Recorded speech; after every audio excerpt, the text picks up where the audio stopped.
Good evening, everybody, and you're very welcome. Me and Paul, you see, we're not as serious as we are on the show. Not in real life. We have a bit of a laugh and a bit of a joke and a bit of a giggle. But so you caught us in the middle. We're having a few Ayatollah moments there. Should we start the show with a bit of the Ayatollah, Paul? What do you think? I'll tell you what, Richard, I think before we do, I mean, it's not very often that you get exclusive images from places like Iran. I mean, getting these sort of images Well, out mate, of you Iran, see, let me tell you difficult. something, Paul. Let me tell you something, Paul.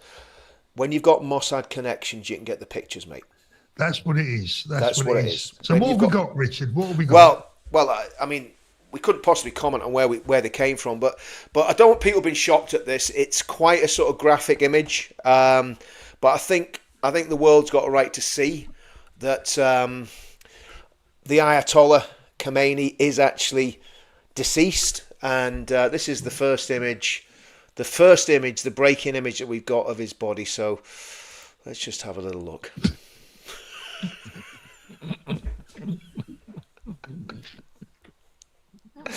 Do you know what, Paul? Those glasses look like Jerry Adams' glasses. I'm just hoping to hit Jerry instead of the Ayatollah. But the good thing is Toys R Us in Bahrain's doing a roaring trade. Limited edition, apparently. A limited edition. They've got a brand new line. So.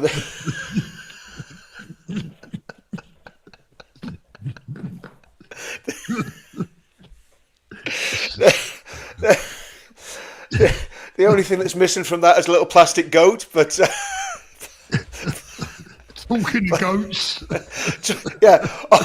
And of course, we've got to be very theologically correct here, because obviously the Ayatollah has become a shaheed. I think there's another way of saying that, but a something head, and he is now a martyr. So according to his theology, he now has. Well, this is his paradise. These are his 72 virgins. I don't think it was quite what he was expecting.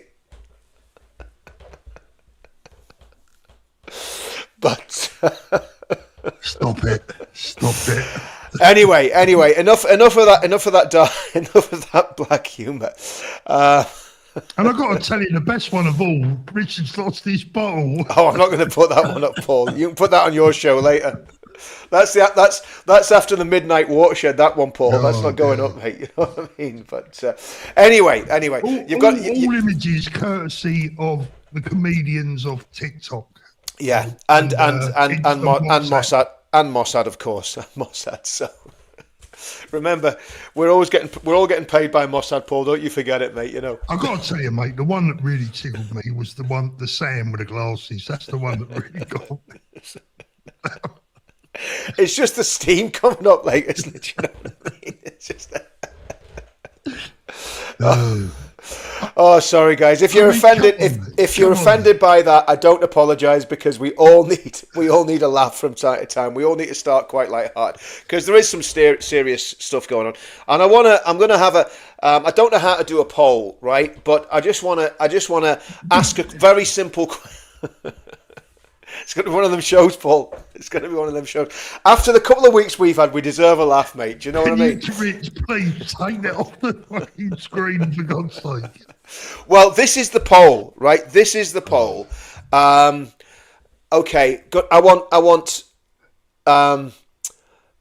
just a yes or a no, right? So I'm going to ask a question, right? And I want a yes or a no in the chat. So for this fella, right, that did this to Churchill, right?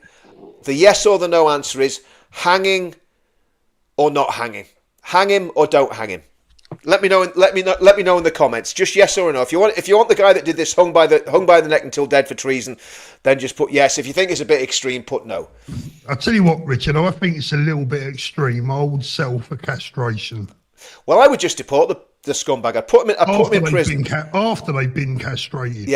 Yeah, because I mean he's obviously a born and bred Londoner called Caspar San Giorgio. So I mean, what have the Italians got against Churchill? That's what I want to know. Or the Spanish. I mean, especially the Spanish. What's he done? Prison time. There's quite a few people. Actually, there's quite a few people voting for hanging for this guy. So it shows that our audience is getting radicalised, Paul. I was only joking about hanging the fella. I was only joking about hanging him. Certainly bang him up, but we're not going to hang him for being an idiot and being a scumbag. Well, I wouldn't hang him up by the neck. No, but, I'm not necessarily talking about hanging him up by the neck. His toenails. There's plenty of other things you could hang him up by. Yeah, absolutely. Well, I don't know.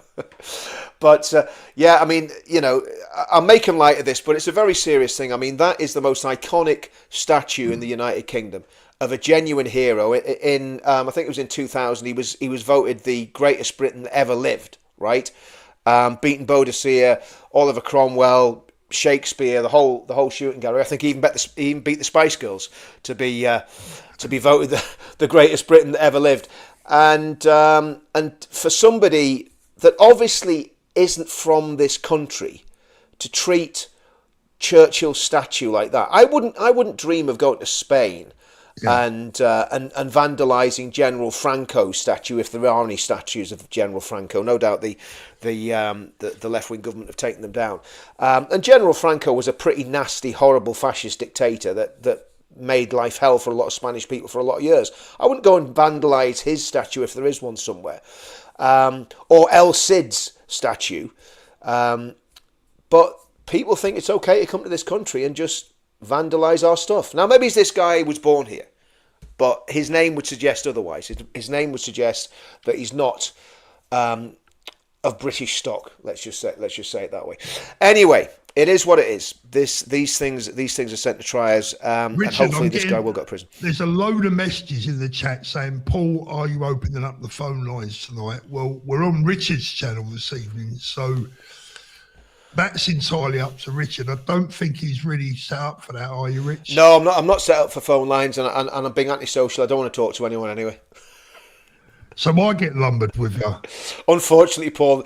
Guys, I'm sorry. You're stuck with me and Paul because I'm in grumpy old form. So I don't want to talk to anyone. I just want to annoy people today.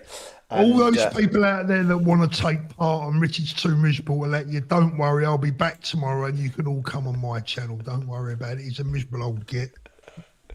And by Richard, the way, we got if some you're watching, serious stuff to talk about. That's for sure. Well, I mean, to be honest, the Churchill thing is serious, Paul. I mean, it's like it shows the level of disrespect. I'm going to be honest with you, right? If I saw somebody doing that to Churchill, I would probably be in prison before they were in prison because I would beat the living daylights out of them. I wouldn't get bored hitting them.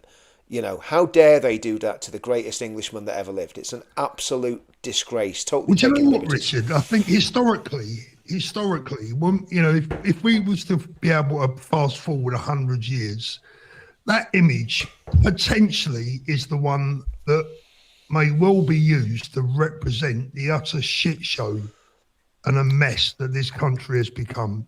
Yeah. Before you do that, Paul, I want to say, Claire Bear, I will. It was one of those days where everything in fact, every day just goes absolutely pet. You've no idea. It was just one of those days. Claire, I'm going to do it. Sorry, Rich, it's not good enough, mate. Claire, I'm going to phone you after this live stream. I'll be on the phone to you. Right. See, if I was a grass, I'd tell you. If I was a grass, I'd tell Claire that you told me you were going to ring her this morning. So if I was a grass. Yeah, well, I told Claire I was going to ring her this morning. Sorry, Claire. I will get there. But that is me mega told off because it's capital letters, Paul. You know what capital letters mean? I'm in big trouble. Okay. Anyway, right. So yes, we have got some serious stuff to talk to. I mean, obviously, like you say about that image, it's really. I mean, that is just disgusting. And it's taken him some time to do that. So who the hell was... I'm guessing that happened. Do you know what they had this weekend? When did this happen, Paul? Was it? I think, as far as I'm aware, it was the weekend. It was the weekend, right? So there was, believe it or not, there was a protest this weekend to prevent this happening. They were worried about this guy. They were more worried about this guy, the protesters, and this is the serious point in this, right? They were more worried about the beardy-weirdy Ayatollah than they were about the 40,000 innocent Iranian students, young women, young men that have been machine gunned to death by this fascist, Islamo-fascist regime. They were more worried about this guy with the funny hat, the smoking glasses and the vaporized beard. That's what they were more worried about. And I know what I'm worried about. Do you know what? I'm so glad that regime is crumbling, Paul, because that regime has been responsible for mass murder since 1979 all over the world.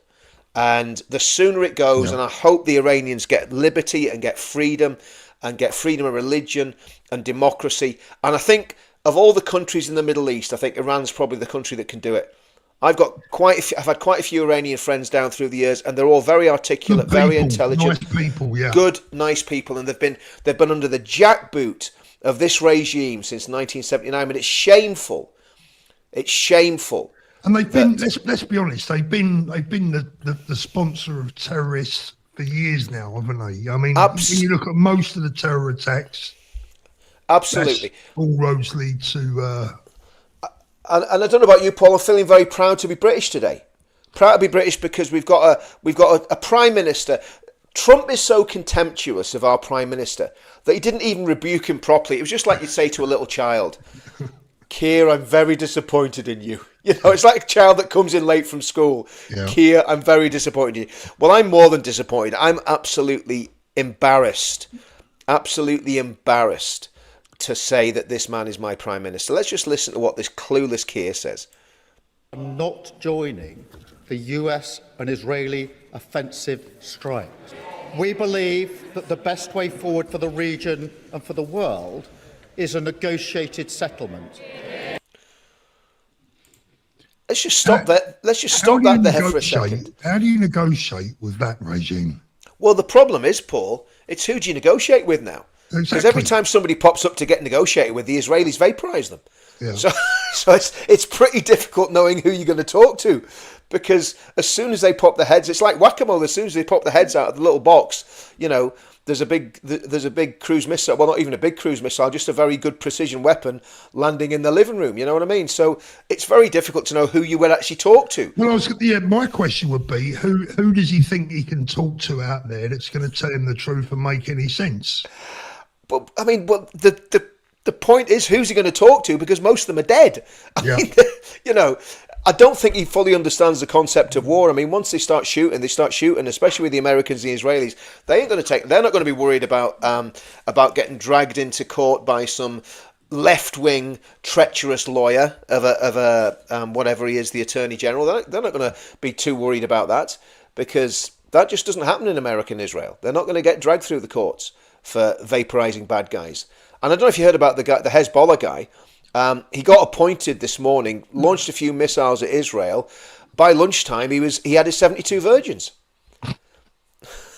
So, you know, they're not messing about, Paul. They're not messing about. They're not messing about. You know, they're not messing about. And it needs to be done, because sometimes you've got to kill bad people to make the world a better place. Unfortunately, that is the truth. People don't like that because we've all got so soft and pathetic. It's like, did I ever tell you the story, Paul, about Private Tandy? Go on, no. Right.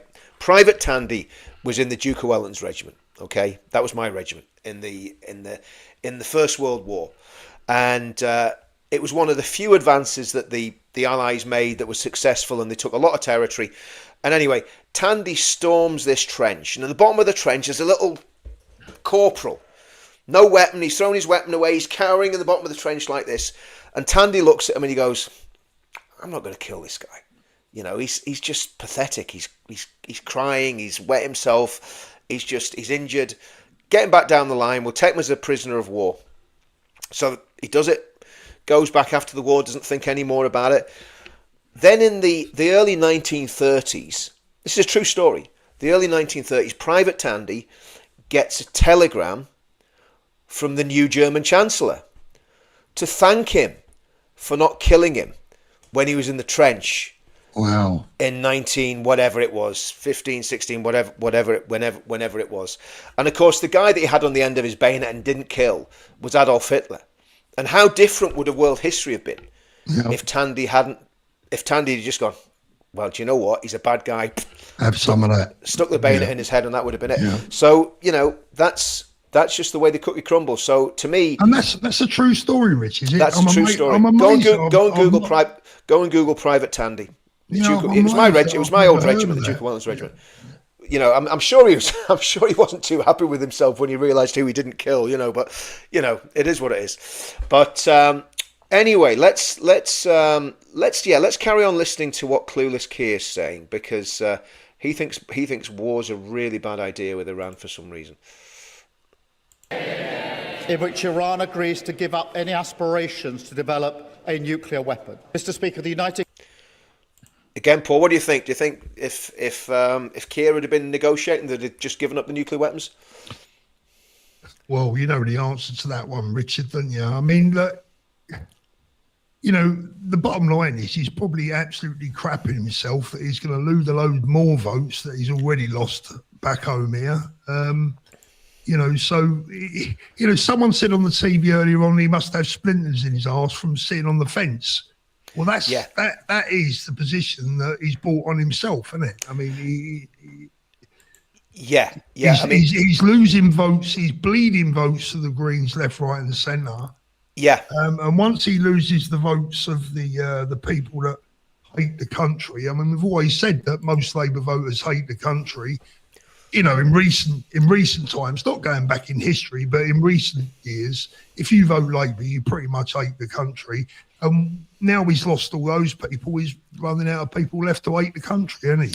Well, I mean, this is the thing. I mean, do you know what amazes me, Paul, is, yeah, we know that there's, obviously this sectarian voting is a massive, massive problem. And the truth of the matter is it's something that needs to be addressed. But the problem is the Labour Party aren't going to address it, because they benefit from it. So it's not going to be addressed before the next general election. So the next general election, and I'm not going to redig the wells that we went, those wells that we went down to last week. But what we do need for the next general election is some way of cobbling something together so that we can get these left-wing progressive, vile, disgusting people out of power. You know, and whether it means that you have to work with the Conservative Party, the Reform, Restore, Advance, all working together, UKIP, whatever it takes, everybody's got to come together for that next election. Somebody's got to. And do you know what, Paul? I think you're the man to do that. Do you know what? I'm actually not joking when I say that, because you have a way of bringing people together. If I tried to bring them together, they'd all end up fighting in the car park. Okay. Oh, mate. This week I'd have had. But that's because you were doing stuff with me. It wasn't your fault, Paul. It was me. It was me that got you into trouble. But no, I think you could do it. But the other thing is, right? The other thing I think we should do is we should get people signing the pledge in a massive way, because I think the pledge is something that people could unify around, and that would get rid of all the extremes. You know, if you're an extremist, you can't sign the pledge, right? So I think the pledge definitely needs to be pushed more, and I think that's what we need to do, because we can't have a situation where these people stay in power, Paul. We've got to get rid of them. They've got to go. So what? Let's have a look at. I can't wait. Go on. You go. It's your show. No, you go, Paul. No, I was being rude. I can't wait to get ripped into Rachel Reeves tonight. So whenever you're ready with that one, let's go. Do it, Paul. Let's get Rachel. Let's get Rachel on the screen so Paul can get ripped into her. Rachel Fennies, Rachel Reeves, whatever you want to call her. Give her both barrels, Paul. You were talking about shotguns. You were talking about shotguns before we came on. Metaphorically, Richard. Metaphorically. It's all right. You're in Spain, Paul. Don't worry about it. You know. No, mate, no. Can we play that video? Let's do it. Let's do it. Where Rachel Reeves is the MP, 1 in 4 aren't working. Now, here in Leeds, where Rachel Reeves is the MP, 1 in 4 aren't working. Now, you'd think the person in charge of the economy would be focused on fixing that. Instead, she's been hanging out with the man she describes as her friend, Arshan Katana. Pleasure to be here with you this evening. A man who shared a military video, which also glorified terrorists from 2 terror groups, who said that those who speak against Islam are an evil gang who he will help to destroy, who's hosted preachers at his Leeds mosque with vile views. One said we shouldn't use Google because it's run by the Jews. Another is infamous for supporting a despicable Islamist murderer. Arshad has shared conspiracy theories about 9/11 and an international lending mafia backed by Zionist Rothschild criminals. He's called for revenge against India and for everyone to get together and finish these evils on earth.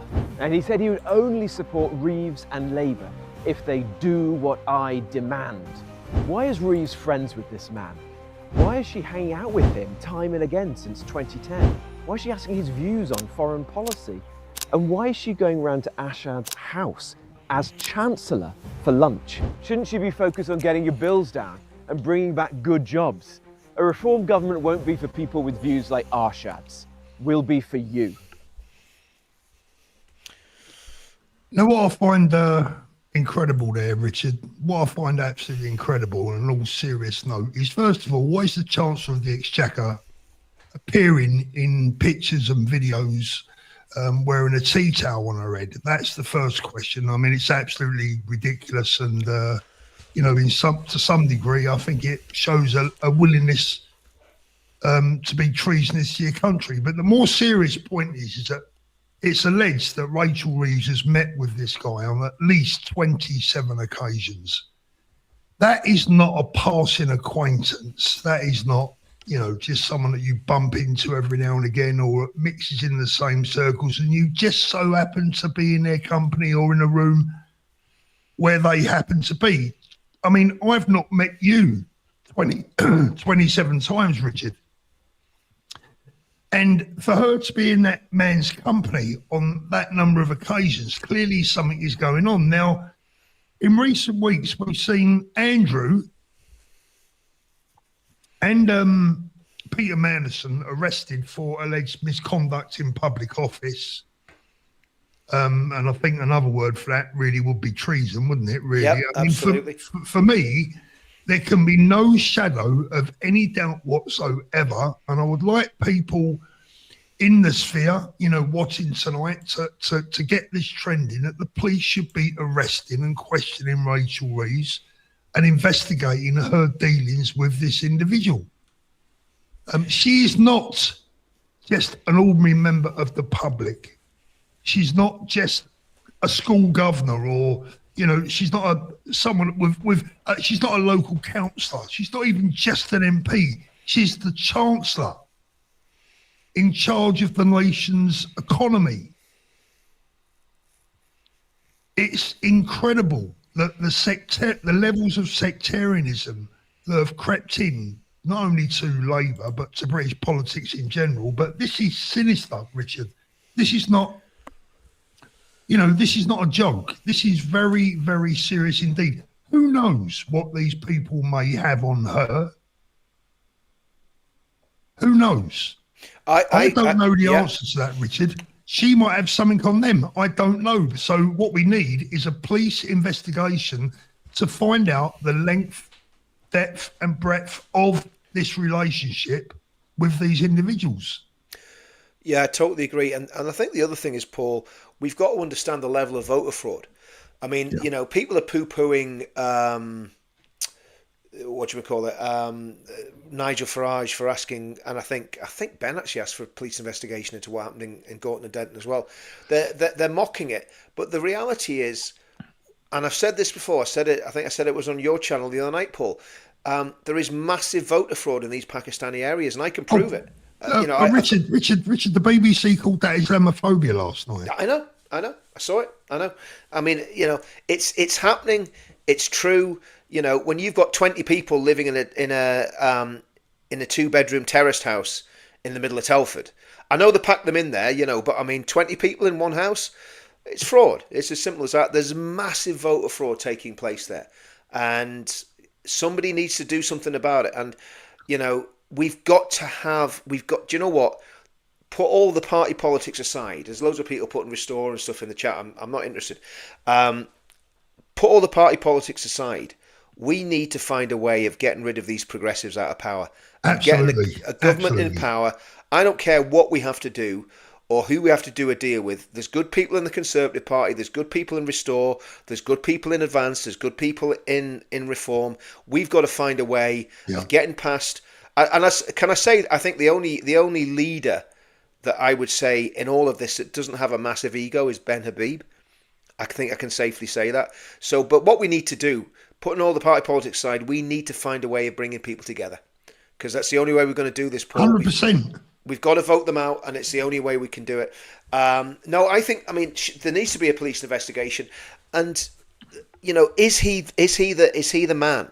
Is he the guy? This Muslim guy? Is he the guy that literally brings her a little sweetie bag with loads and loads of votes in it? That's got to be it. It's got to be votes. He allegedly. So I mean, I'm only repeating what I've heard on the news, right? But allegedly, this guy is saying that she's in his pocket. Yeah. Now, if she's in his pocket, that means corruption. Now, I know this might sound shocking to some people, but I don't care. I mean, I think most of the audience will agree, but I'm going to say it anyway. A lot of people would say it's this, that, and the other, but I don't think any of these people should even have a vote in our country. No, I agree. I agree 100%. I agree 100%. I mean, I absolutely agree with that, especially because they're actually using this system to try and destroy democracy in our country. They're using democracy to destroy democracy. That's the plan. And it is a plot by Pakistani Islamist political parties, Bangladeshi Islamist political parties, and the Muslim Brotherhood to subvert our democracy, take over our democracy, install and push upon us Sharia law, Islamic blasphemy laws, ramp up the rhetoric around this garbage Islamophobia bill, which has changed its name to something like anti-Muslim prejudice or whatever it is, but it's the same garbage repackaged. And the Labour government will do this because they think it's going to win them some votes. But how can they do this, Paul? Right? Because the Labour government is off the chart. Vegetable rights and peace. Environment.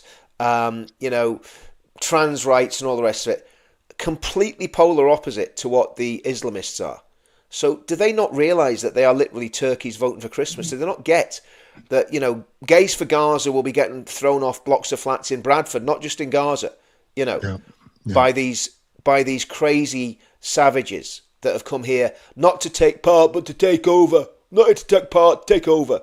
That's what you're dealing with. Richard, I honestly believe after unfortunately, after having to sit through hours and hours and hours, like many of us have done, watching and listening to these people at counter demonstrations, the lefties, there is seriously a lot of mental illness in amongst them. A lot, and I'm not joking when I say that. I mean it. Yep. There's a lot of mental illness involved here. I agree. I agree 100%. I agree 100%. I think it is. Yeah, when you listen to some of them, when you get these auditors out and they're trying to interview these people. Yeah. And when they do, so on the odd occasion, when they open up and they start to speak, you've only got to look at the way they're dressed, the way they look, just the deadness in their eyes. They're clearly missing their meds, and I'm not being disrespectful when I say that. So a lot of these people are genuinely mentally unstable. Oh, definitely. And there's no doubt about that. And I think that people that, those in the gay community, the trans community, I said this in a video yesterday, those people that are saddling up to the Greens, they must be stark raving mad. I'm sorry, They must be absolutely off their trolley. Totally, and it's also, the politicians. Somebody put it in the comment. They're scared of the jihadists. They're actually cowards. Our politicians are cowards. Oh, 100%. Yeah. Honestly, I mean, I said this yesterday, and again, I think I said it personally to Tommy, but I said it publicly as well on one of the channels. I said, look, Tommy was talking about Rupert Lowe being the next Trump. I said, you know what? I says, I actually think Tommy's potentially the next Trump. Give it 10 years time, 8 to 10 years, when he's got himself established. He's gonna, I think if he manages to get, I don't know if he's trying to, but if he managed to get asylum or something in America and build himself up in America, he could come back to this country after the next election and absolutely storm it. You know what I mean? And the reason that we need someone like Tommy is because he's not afraid. I mean, honestly, people can say what they want about Tommy, right? But he is not afraid. He will go and go and go and go until someone puts him down. That's just his nature. And that's what we need in this fight. And, are there other people that might step up to do that? Possibly. But, so I think there's a possibility that in 8 to 10 years' time, and I know this sounds crazy, in 8 to 10 years' time, we could see Prime Minister Stephen Yaxley Lennon it's not completely crazy. I mean, for me, I think for Tommy to ever have a chance to get into that position, he'd have to clean his act up in a number of areas. He'd have to become a little bit more polished. I know people are fed up with polished politicians, right? But at the end of the day, I've said this, and I've got into trouble for saying it this week, Richard. To win an election, you need Middle England. Now, I heard a stat earlier on. You do. Can't remember where I heard it, but they were saying that only 14% of people get their political feedback and news from the internet. Yeah. 14%. The rest watch the mainstream media. At the minute, Paul. At the minute. I think you're right when it comes to all the excitement over political parties on the right at the minute. Yeah. There's a reality check comes to everybody, right? And the Reform should have got that seat up in Gorton and Denton, right? And here's the thing about that: if Reform had managed to galvanise, if someone from Reform had picked up the phone, and again I'm speculating because last time I said this, somebody clipped it and sent it to someone, and it caused me problems. But I'm speculating, right? But I would imagine that if Reform and if Nigel Farage picked up the phone to Ben and Rupert picked up the phone to Ben and they all had a chat and said, okay, we need to win this by-election, let's work together on this, and got Nick Tinconi involved as well, and all those parties on the right went, okay, let's work together on this one, and let's all stand aside and let this candidate go, and we'll actually, even more than just stand aside, we'll go and campaign on behalf of that person in a unified way. They would storm it, but the problem is there's so little trust. There's so little trust, Paul, because nobody trusts Farage. The trust has broken down, between Advance and Restore. So there's so little trust that at the moment it seems that's impossible. But what needs to happen? It needs to become possible. But if you'd added up the votes from Advance and wouldn't have made any difference, and the Conservative Party, you'd have still been 3,000 votes shy. Yeah. Of winning that election. Look, here's the thing, Richard. I don't actually think it was such a bad thing that Reform did get a bit of a not trouncing, but they needed to be humbled, right? I think so. Not only did they need to be humbled, I think more importantly, what did we get? I mean, let's be honest. If Reform would have won that by-election last week, what would we have gained? Well, Reform would have had one more MP in Parliament. Yeah. Exactly. What have we learned from them not winning it?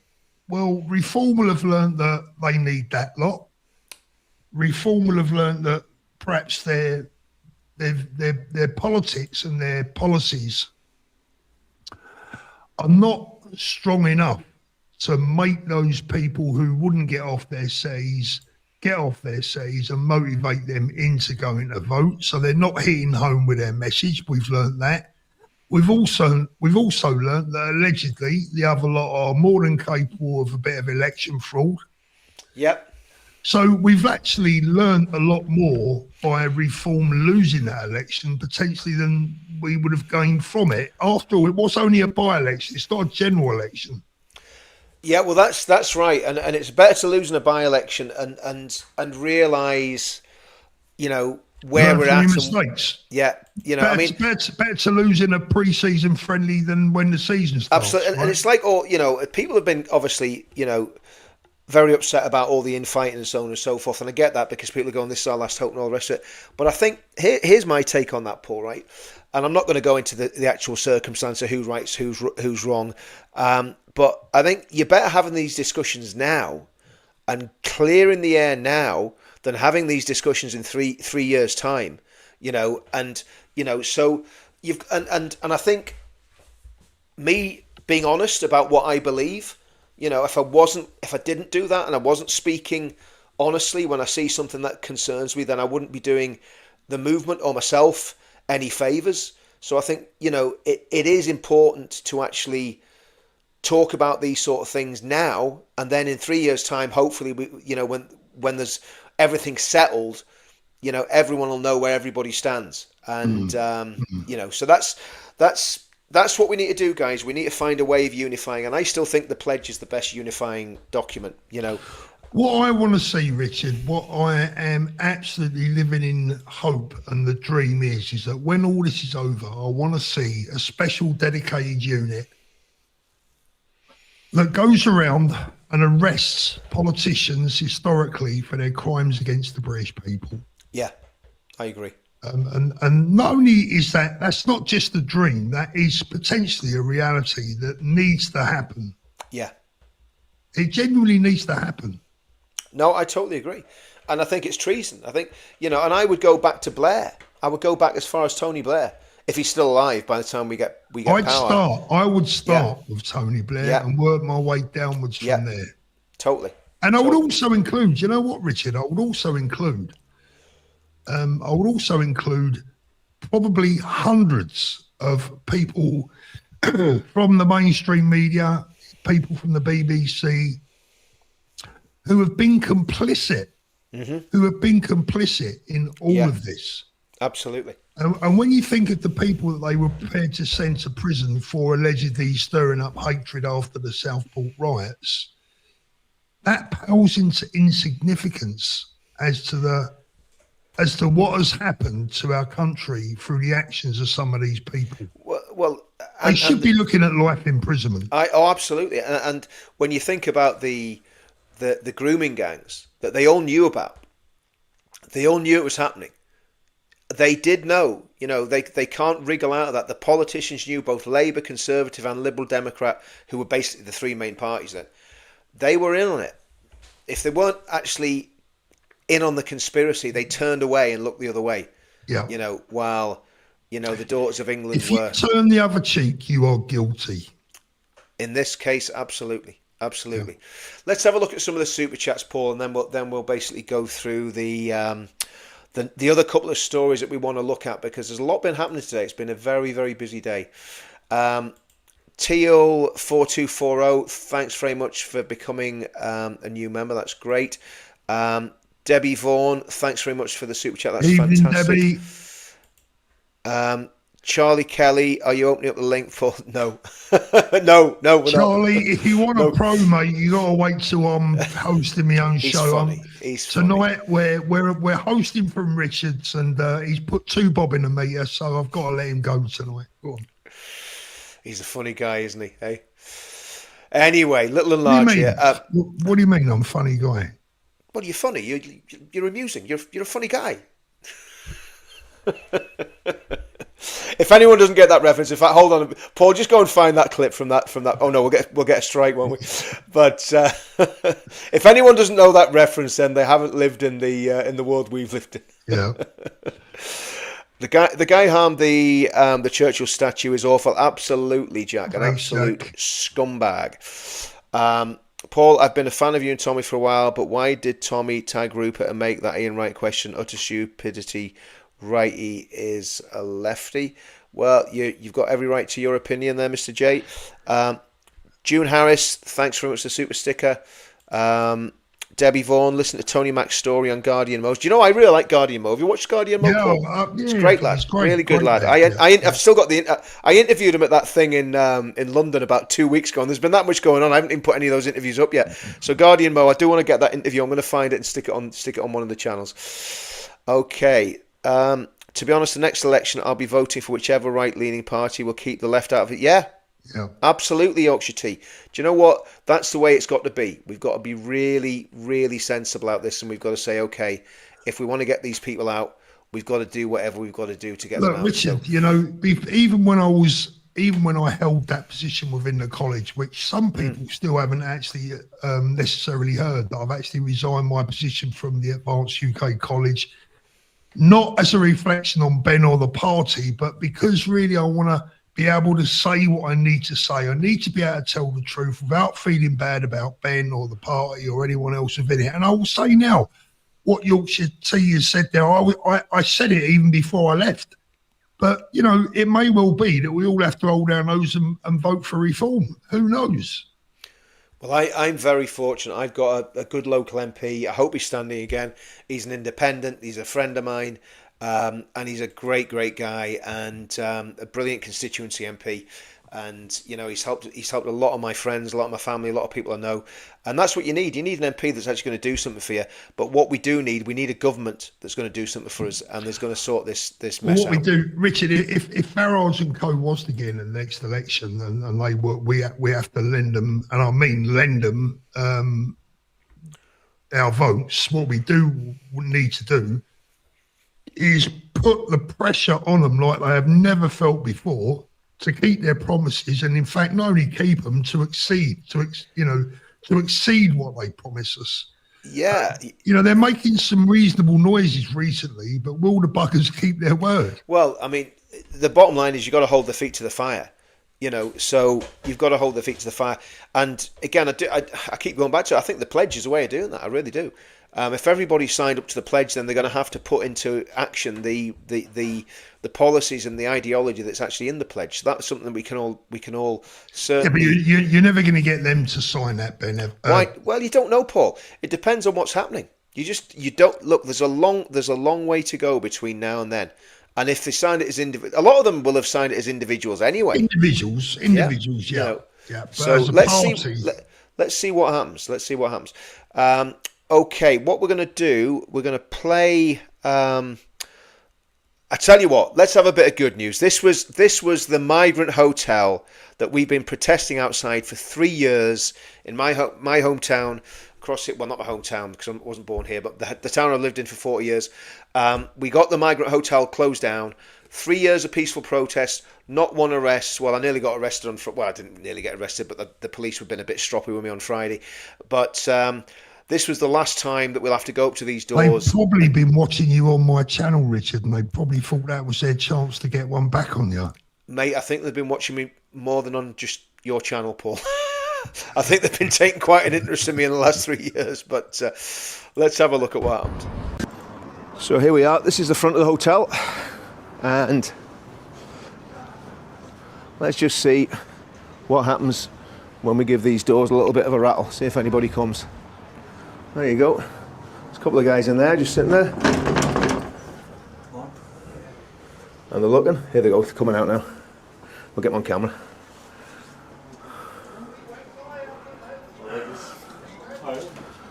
All right. Yeah, we're just seeing what's happening here. So is it closed down, is it? I can't make any public comment. Is it Richard, is it? Yes, Richard, yeah. Okay. So here's the police arrived. So someone's coming to the door. Richard, Not sure what's happening. you've done well so far. We've done it, haven't we? I mean, we've closed it. So as far as I'm concerned, the job's done. You've protested well within the law. Yeah. Can I ask you just to move back? Yeah, of course you can. Yeah. There you go. Thank you. So they've all gone then? They've all gone? I can't make public comment on that, Richard, thanks. Well, all the beds have gone, so that would suggest nobody's living there. Would that make sense?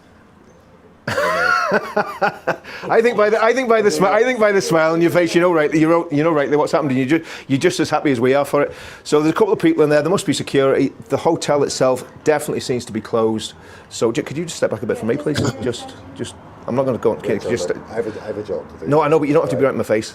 Just step back, please. You're just also in mine. No, I'm not. No, I've moved back. You asked me to move back. I moved back. I've not been funny. I've asked you to move back. No, and I have moved back, but you kept moving towards me. No, I know, but you kept. There's no reason to move towards me, right? Because I find that intimidating. I'm not committing a crime, right? No, I haven't suggested. Okay, that's fine. Well, just all I want is a bit of space. I'm trying to film through the door, and you keep standing in front of the camera, so it makes it a bit difficult to film. You know the score. So do you? Yes. So do you. They don't want people filming through the door. I don't care. I don't care. Do you know what? I don't care whether they want people filming through the door. It's not an offence to film through the door of a hotel. It's not an offence to go around the back and film through the doors of the hotel. I can film anywhere I want here. You know, I can. So I'm not breaking any laws. You know, you're doing your job. I'm doing my job. Okay. And I think you're just as happy as we are that the hotel's closed. So there we go, guys. It's closed. Thank goodness. 3-year protest, successful as far as we can see. We'll have a look through, see what's going on up there. Doesn't seem to be anything. Normally there's people moving about up there. There's no sign of life whatsoever. A couple of people inside the hotel, but I think they're security. Yep. Seems job is done.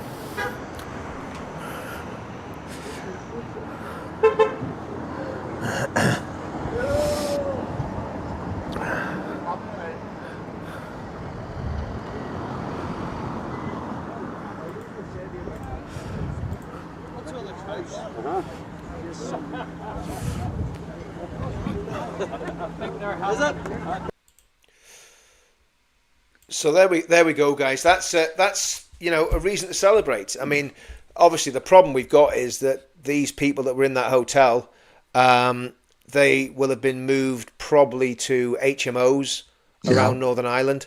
So it's a Pyrrhic victory, but it's still a victory of sorts. And what we did manage to do, Paul, was we managed to get all the men removed from that hotel about a year and a half ago. So that was full of Afghans, Somali men, like the Clampett that we're going to see in a minute, people that just shouldn't have been in our town, causing a danger to our wives, our daughters, our children and grandchildren. And our protest got them removed from our town.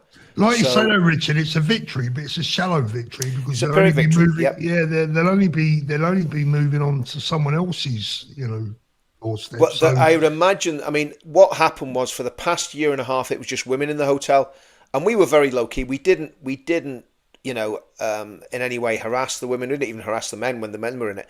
But we just made our presence felt once a week, an hour a week. That's all it took, and my local MP came to me before Christmas and told me that the hotel was going to close at the end of February, and true to his word, it did close at the end of February. And he said, Richard, that was absolutely as a result of your protest.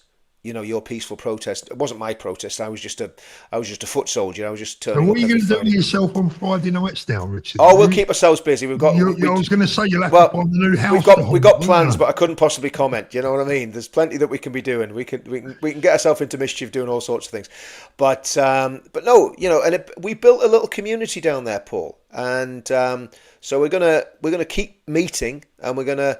We do have ideas, and we're going to discuss the ideas and then decide on what we're going to do. And obviously, we're going to be looking at organising advance in Northern Ireland as well. So there's a lot of stuff going on at the minute in the background. So, as if I haven't got enough on my hands, Paul. You know what I mean? Yeah, but there we go. So but I guess the point I'm making is, Paul, right? See that there? That shows you that protests can work.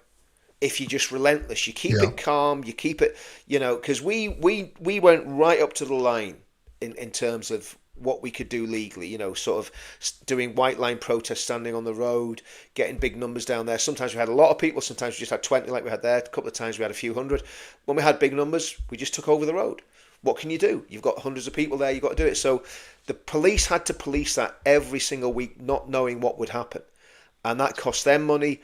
When you do that, Richard, sorry butting in there, but a question for you. When you start to get in the road and you potentially, start to inhibit the traffic, does that, damage the support of from the locals necessarily, or are they still, they're okay with it? The people who support you will support you. The people who won't support you, there's always lefties. There's lefties in every town. We'd loads of people. There's a guy who ran me over one night. I remember, yeah. But so you're always going to get the idiots. You're always going to get the people that are going to come against you. But the truth is, it's always worth doing it. It's always worth doing something rather than doing nothing. Because if you do nothing, they just think they can keep taking liberties with you. Yeah. And, I mean there was a question. Sorry, Rich. Can I tell you a funny story while it comes into my head? Go on.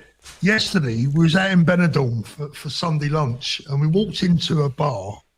I kind of knew where we was going, right? Yeah. But I didn't let on too much. But we walked into a bar, and it was the Glasgow Derby was on, Celtic Rangers, right? And it was full of Rangers fans. Obviously, there weren't a Celtic fan in sight. It was full of Rangers supporters. And when we entered the game, Rangers were 2-1 up, right? Now, my wife, she hasn't got a goddamn clue about football. All she knows is I support Fulham, and that's it, right? Yeah.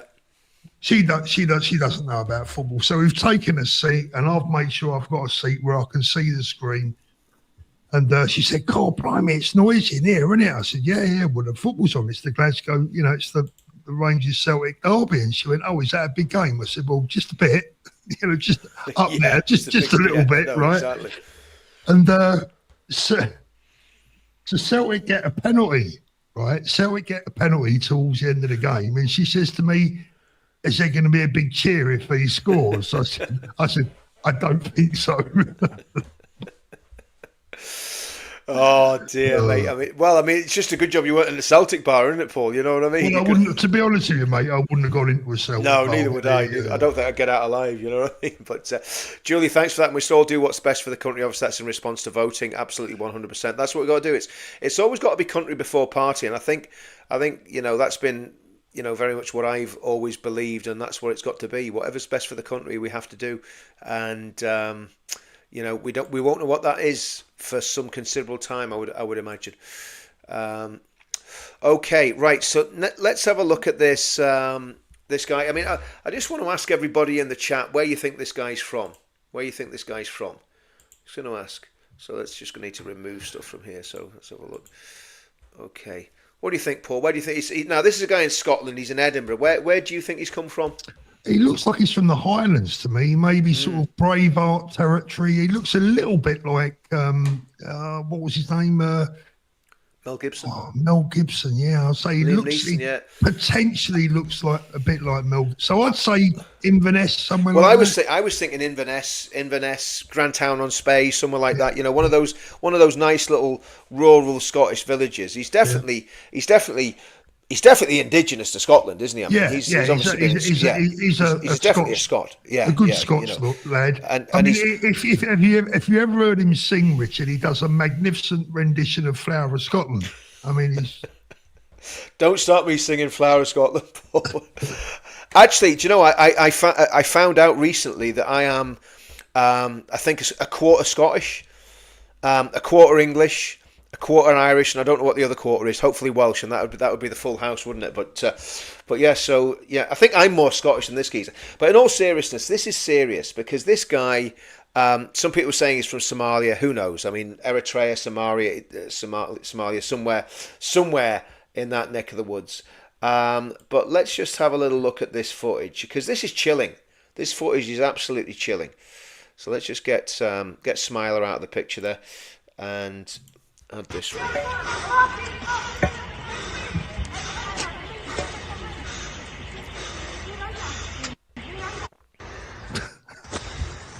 Debbie, Loch Ness monster. He is a monster. But look at this though, Paul. Yeah. Look at the chaos he's created. I don't know whether anyone was stabbed. I haven't heard too much about it. But it was obviously a very, very violent attack.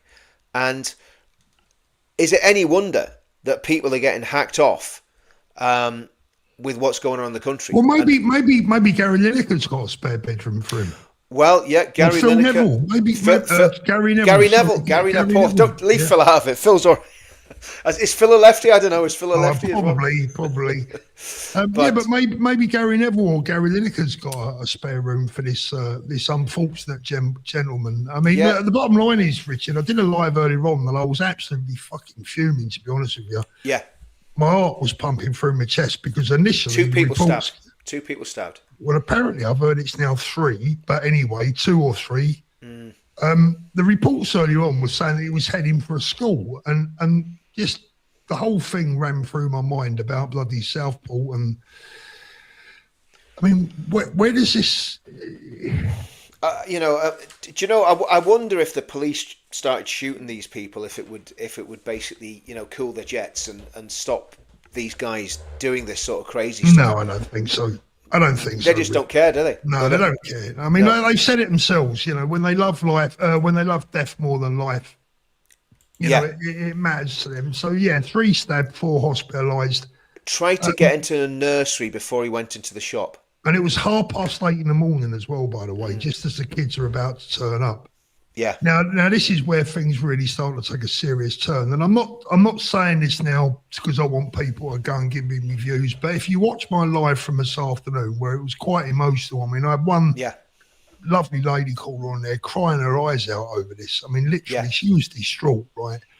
I mean, Richard, if we've become a nation that cannot protect our children, if we've become a nation that has to send our babies to school in the morning with our fingers crossed that there isn't an attack, something is very badly wrong. And I don't care what words they want to use, racism, they can use the word Islamophobic, they can, I mean, if that's what they call Islamophobic, then fuck yeah, I'm an Islamophobe, because I tell you what, I worry about people that might potentially go to school and start pulling out knives. Well, I mean... That's not a phobia, Richard. No, That's it's not a phobia. fear. I mean, this is the whole point. There is no such thing as Islamophobia, because people should be concerned about Islam. I'm not afraid of it, so I'm not an Islamophobe. I just despise it. You know, I despise the ideology. You know about the police car, Richard? Do you know about the police car? No. Okay, so there was a police car on the spot at the scene. When it happened? And when it happened, and they didn't get out of the car because they was told it was a firearms response unit, so they were to stay in their car.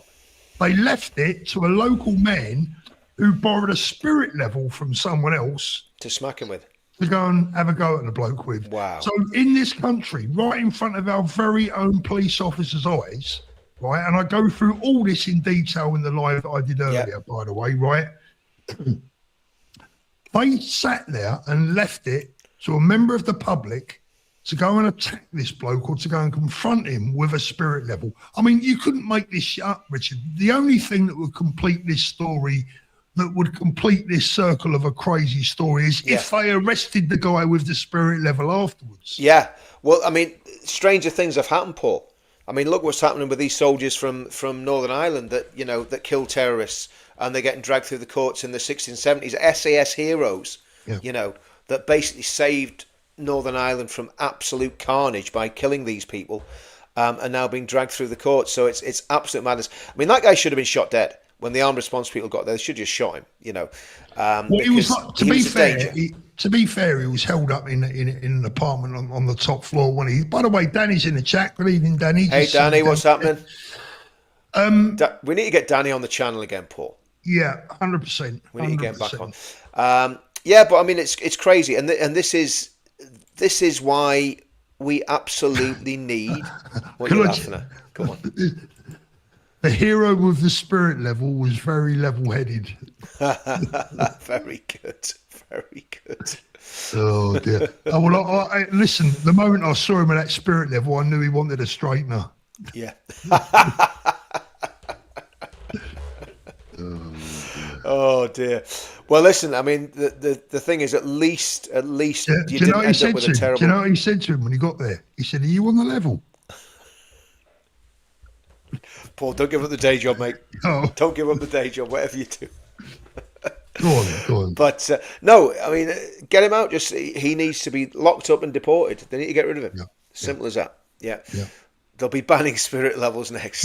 But yeah, they'll be banning, exactly. Here's the thing, Richard, though. At the end of the day, the BBC were very quick to issue a statement from the police who said this is not a terror-related incident and there is no wider threat to the wider community, right? So a man walking around in the street with two carving knives in his hand is apparently not a threat to the wider community. Do they think that we are absolutely just start raving bonkers? Obviously. Do they think we are all as thick as pig shit?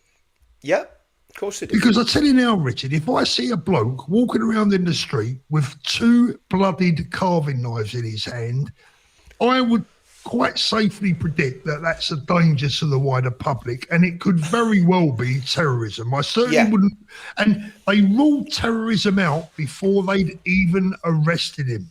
It's crazy. It's crazy. How can you rule... Richard, here's the question.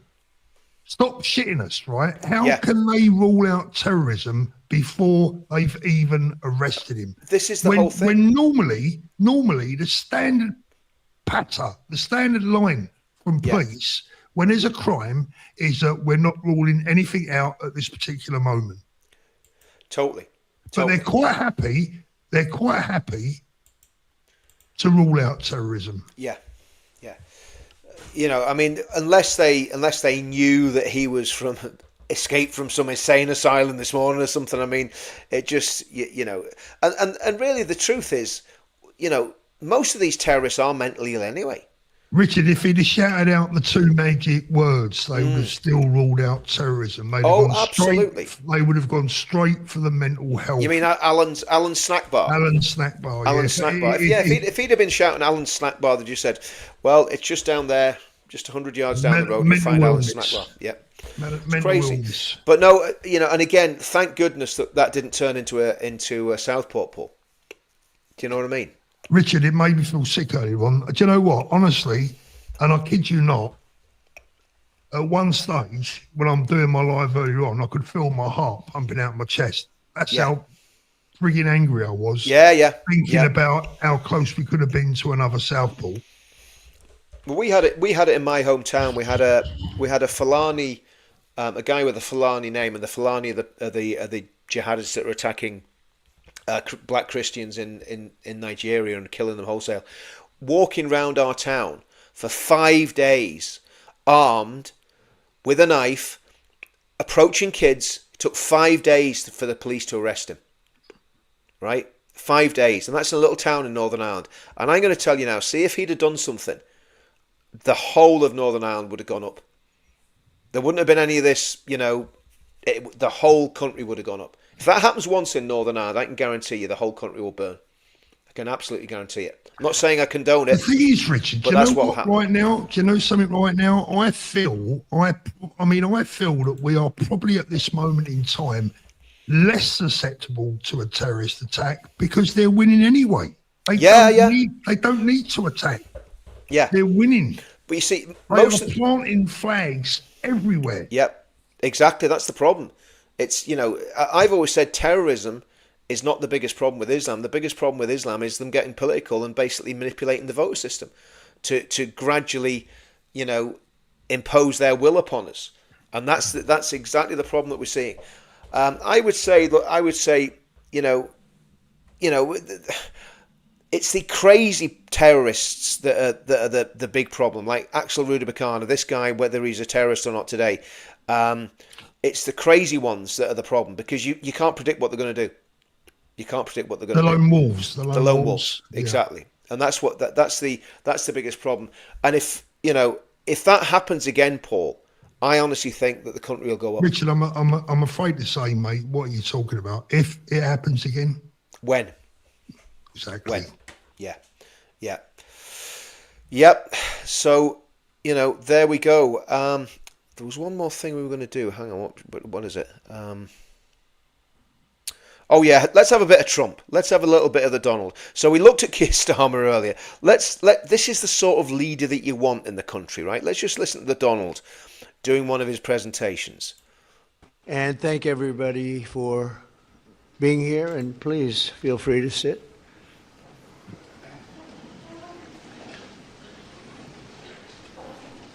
So before we begin this important ceremony, and there's no ceremony that can be much more important than this, let me provide a brief update on Operation Epic Fury.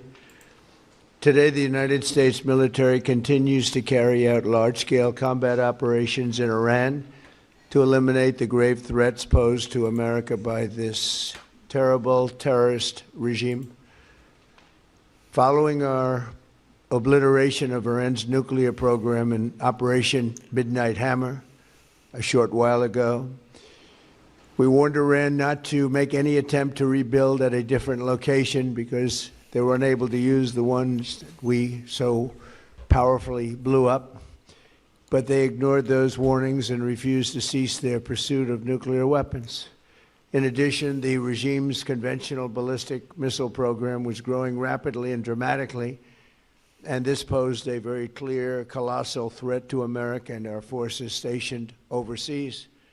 The regime already had missiles capable of hitting Europe and our bases, both local and overseas, and would soon have had missiles capable of reaching our beautiful America.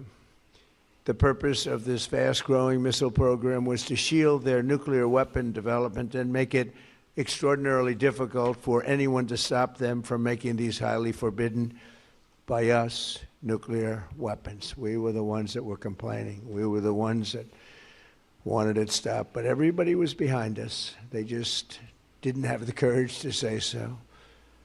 An Iranian regime armed with long-range missiles and nuclear weapons would be an intolerable threat to the Middle East, but also to the American people. Our country itself would be under threat, and it was very nearly under threat. I was very proud to have knocked out the Iran nuclear deal by President Barack Hussein Obama. That was a horrible, horrible, dangerous document. They would have had nuclear weapons 3 years ago, and they would have used them. But I'll not let that happen. For almost 47 years, this regime has been attacking the United States and killing Americans. Every time you see someone with missing arms and legs or a face that's been absolutely shattered violently, it was almost certainly caused by an Iran roadside bomb. They were put there by General Soleimani, who was the father of the roadside bomb. Very proudly, he thought, but I terminated him in my first term. This was our last best chance to strike what we're doing right now and eliminate the intolerable threats posed by this sick and sinister regime. And they are indeed sick and sinister. Our objectives are clear. First, we're destroying Iran's missile capabilities, and you see that happening on an hourly basis, and their capacity to produce brand new ones, and pretty good ones they make. Second, we're annihilating their navy. We've knocked out already 10 ships. They're at the bottom of the sea. Third, we're ensuring that the world's #1 sponsor of terror can never obtain a nuclear weapon, never going to have a nuclear weapon. I said that from the beginning. They're never going to have a nuclear weapon. They were on the road to getting one legitimately through a deal that was signed foolishly by our country. And finally, we're ensuring that the Iranian regime cannot continue to arm, fund, and direct terrorist armies outside of their borders. And we thought we had a deal, but then they backed out. And they came back, and we thought we had a deal, and they backed out. I said, you can't deal with these people. You've got to do it the right way. Today, we grieve for the 4 heroic American service members who have been killed in action and send our love and support to their families. In their memory, we continue this mission with ferocious, unyielding resolve to crush the threat this terrorist regime poses to the American people, and a threat indeed it is. We have the strongest and most powerful by far military in the world, and we will easily prevail. We're already substantially ahead of our time projections, but whatever the time is, it's okay. Whatever it takes, we will always, and we have right from the beginning, we projected 4 to 5 weeks, but we have capability to go far longer than that. We'll do it. Whatever somebody said today, they said, oh, well, if the president wants to do it really quickly. After that, he'll get bored. I don't get bored. There's nothing boring about this. Do you agree with that, Pete? I don't think there's anything, Mr. General. I think there's nothing boring about it. Well, we'll stop that there. I mean, the difference, we played Clueless Keir earlier on, and then you got the Don, you know. Yeah, the leader of the free world. The Teflon Don. I mean, he's just, you know, he is, you know, he kind of talks a bit like, he's from New York. He kind of talks like a bit of an Irish or an Italian gangster, you know what I mean? But I love it. I think it's great, you know, just, you'll either make a deal or we'll kill you. Yeah. That's just the way it is, you know. He's a funny guy. He really is a funny guy. Right, Rich, before we go, I want to appeal to everyone tonight. Don't forget, get out there. When you're on these other channels, Rachel Reeves needs to be investigated. I think we need a full police investigation into Rachel Reeves's acquaintances, what they potentially have on her. This guy has allegedly said that she's in his back pocket. She's the Chancellor. This has to be a police investigation. Absolutely. And just to cheer everybody up, because I know everybody was really, really enjoying this when we first came on the channel. So just to make everyone put a smile on everybody's face before we go. There we go. There we go. There he is. And there he is again. I still think you should. I still think you should put the grieving widow up. No. Behave yourself, Paul. You're a bad man. This is my channel. This is my island. You know? Well, guys, listen, good show. Thankfully, all happy and everybody's smiling and there's no grief. Are you up to date, Richard? Are you up to date with your supers? With the supers? I think so. I think I am. Yeah, I think I am. Let's have a look. Richard, yeah, this is the last one that we had. Richard, keep up these more light-hearted fun chats with Paul. Love both you guys. Show SDB. Wano, thanks very much for that. Yeah, we will do these because at the end of the day, it's I tell you what, we need to get Danny on the next one because the Danny. next time Danny's on, Danny, if you're watching, I'm going to rip you a new arsehole, mate. Next time you come on, I've got it in for you, Danny. Get yourself on here, boy, because you're going to cop it. Well, that's a really good way of getting him on, Paul, isn't it? He's really going to go for that one. You know, you come on, Danny, we're going to make an absolute mug out of you. Yeah, that's really going to sell it to him. Danny, come on, I'll look after you, mate. Don't worry about him bullying you, mate. You know, me and you ganged up are well able for Thorpe. Don't worry about that. Guys, listen, great show. Thanks everybody for tuning in. Paul, it's good to have you on my channel for once. By the way, Richard, I know you won't show that image, but we'll just sort of like. Okay. I want to give. I'm going to end the stream. I'm ending the stream right now. Nobody's going to. Can we? No, you're a bad man. I'm ending the stream. Bye, everybody.